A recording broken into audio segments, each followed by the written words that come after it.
Kesemutan sering dianggap hal biasa. Duduk terlalu lama, salah posisi tidur, atau sekadar kecapean. Hampir semua orang pernah mengalaminya. Dan hampir semua orang langsung mengabaikannya. Tapi, ada satu jenis kesemutan yang bukan karena capek, bukan karena salah posisi, dan bisa menjadi tanda awal masalah serius.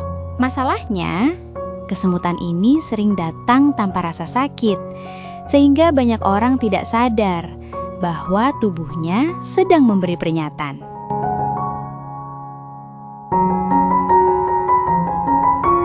Kesemutan terjadi ketika saraf tidak bekerja sebagaimana mestinya. Sebagian memang tidak berbahaya dan bisa hilang sendiri.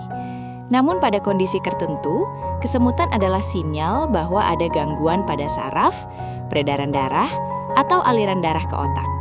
Bahkan pada beberapa kasus, kesemutan bisa menjadi tanda awal stroke. Yang membuatnya berbahaya, gejalanya sering ringan, datang sebentar, lalu menghilang sendiri.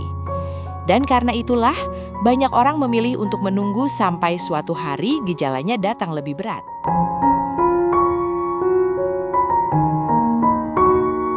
Kesemutan karena kecapekan biasanya terjadi di kedua sisi tubuh, muncul setelah duduk atau tidur terlalu lama, berkurang setelah bergerak, dipijat, atau berubah posisi. Kesemutan jenis ini umumnya tidak berbahaya.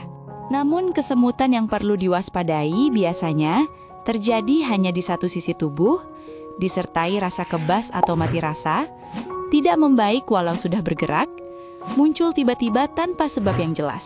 Serta kesemutan ini juga disertai tanda lain, seperti wajah terasa berat atau tidak simetris, bicara terasa pelo atau sulit diucapkan, atau tangan dan kaki terasa lebih lemah dari biasanya. Jika ini terjadi, jangan langsung menganggapnya sebagai kecapean biasa.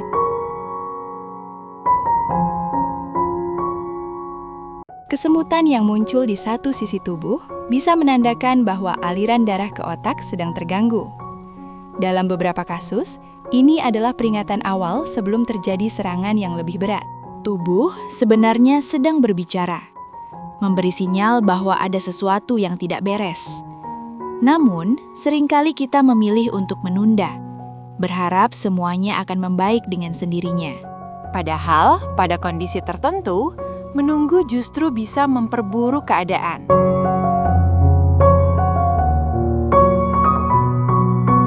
Resiko lebih tinggi pada orang yang sering begadang dan kurang istirahat, mengalami stres berkepanjangan, memiliki tekanan darah tinggi, gula darah atau kolesterol tidak terkontrol, merokok, jarang berolahraga.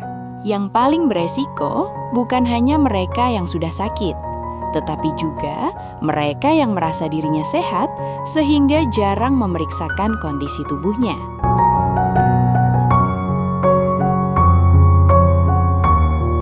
Tidak semua kesemutan berbahaya, namun ada kesemutan yang tidak boleh diabaikan.